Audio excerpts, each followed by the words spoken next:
Hi everybody, Cathy McLeish, and we're doing this series on alcoholism. And today is a heartbreaker because that's what alcoholics do. We break people's hearts. And so I want to talk to people that are in relationships with alcoholics. And, maybe they're your main relationship, your spouse or your partner, and maybe they're your child or they're your parent. Either way, they're tugging at your heart and they're probably doing some serious damage. And, I used to wonder, how did I end up with that alcoholic? And if you follow my series, I'm an alcoholic myself. I'm in recovery 37 years, and that's what I did. I drank with and at my alcoholic, and then I ended up in the throes of alcoholism myself and found my way out. I asked for help and found my way out. The statistics will tell you that not a lot of people find their way out. And so this is what I want to say. I want to say, if you are with an alcoholic, please take care of yourself. Do not allow us to steal your dreams, your hopes, your life, your money, your children's, dreams. If you are with a practicing alcoholic and you are supporting them in any way, then you might be part of the problem. And that is really hard to hear because we think, I thought, I've got to tell his boss he's sick and not hungover. I've got to do it because we need that second income. There were all kinds of reasons for me to stay, for me to protect our family. We had 4 kids and 2 were stepsons. I loved them dearly. They were stepsons, and I knew if we separated, I would keep the girls and the boys would have to go with him. What a horrible decision to have to make, to split a family. But you know what I came to believe in the end when we were both practicing alcoholics is that all of these kids are going to go down with us. If we don't do something different, all of these kids. And that means the kids, their kids, their kids' kids.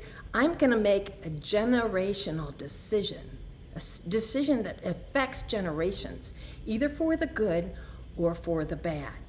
And that is a big decision. I made the decision that I was going to leave. I had gotten sober. He had even gotten sober. But the atmosphere was so toxic that I left, and I felt it was the best decision for the kids. I don't even know that I loved myself or cared about myself enough at that time to make that decision for me. So I made it for the people that couldn't make it for themselves. And if you look at your situation, if I would have looked at my situation, I had to say goodbye to some materialistic things. I went from my home and I went into a duplex. The thing is, I said hello to a lot of other things, to the freedom to know what was coming, to not have drama, to not have anger, to not have this big question mark over my life every day. And I'd had it for years. I had even gotten so comfortable with that kind of pain that I didn't know until I stepped away from it how much pain I had become willing to tolerate. And my pain threshold today is so small, and I am so grateful for that, because before I would put up with so much before I would think I needed to do something about it.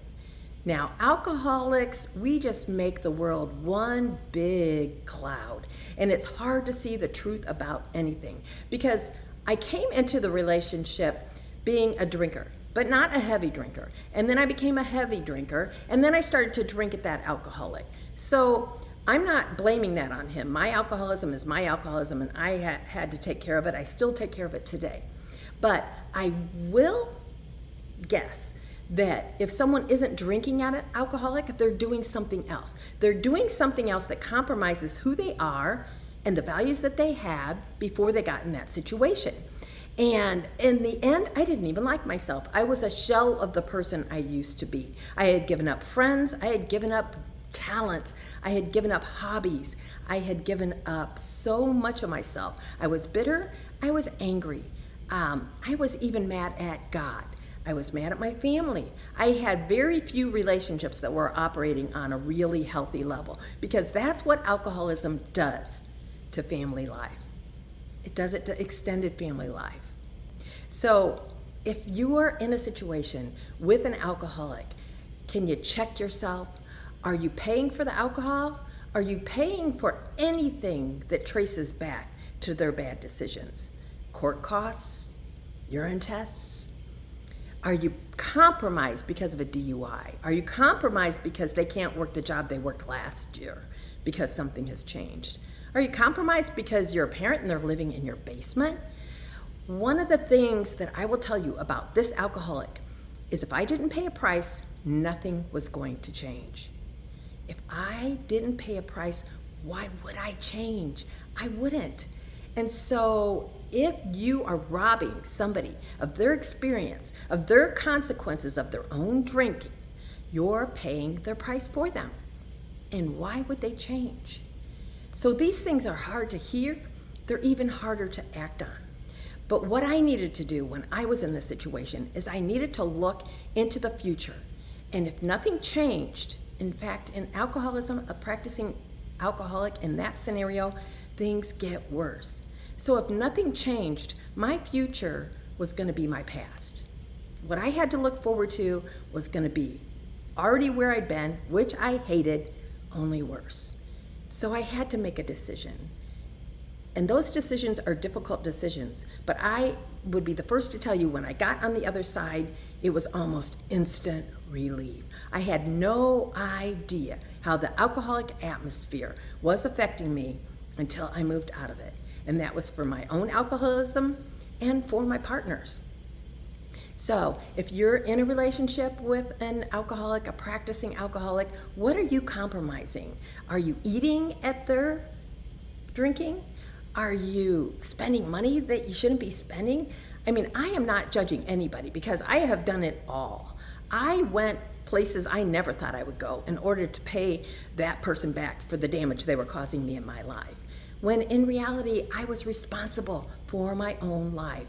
I wasn't a child anymore. I may have gotten into this alcoholic situation because of some things from my childhood, either things I learned or I didn't learn, things I misunderstood.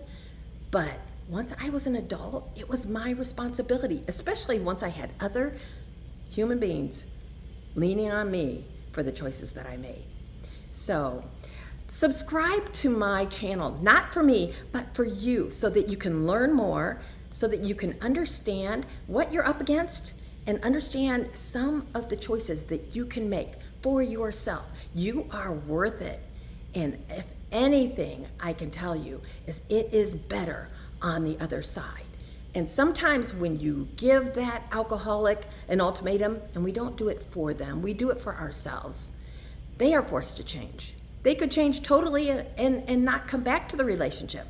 But wouldn't it be better for everybody to change for the better, even if they're not together, than to stay together and make each other more and more sick?